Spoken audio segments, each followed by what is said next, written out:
Виждала си майка ти да прави хоп-хоп, хоп-хоп и така се слага спирала. Ами не. Добре дошли в част 5 за как подробно си правя грима. Може да изгледате всички останали части в профила ми. Хайде да си сложим сега спирала както трябва. Ще ви трябва една извивачка и една хубава спирала. В случая аз ще използвам ето тази розовата на Maybelline. Първо ще си извия миглите на едното око и ще си нанеса първия слой, а след това ще си извия миглите на другото око. Някога издърпвам и е така леко нагоре. Харесвам тази спирала, защото много лесно се нанася и защото не ми слепва миглите. Нанасям си първия слой, оставям я леко да засъхне и през това време си извивам миглите на другото око. И естествено леко нагоре. И си нанасям първия слой на лявото око.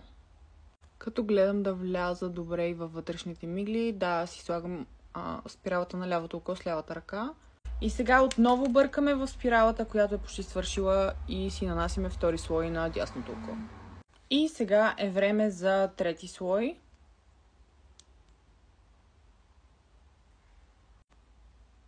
И сега, без да бъркаме отново в опаковката на спиралата, си слагаме на долните мигли с каквото останало по четката, защото иначе се слепват и защото ще се изцапят. Аз обичам ето тук да наблегвам, как се казва, не съм сигурна. Преди мразех да си слагам спирала на долните мигли, но беше защото винаги дипвах четката отново и затова просто ми седеше слепнато и грозно и гадно и не ми харесва. И това е крайният резултат. Отидете в част 6 за как си слагам изкуствени мигли.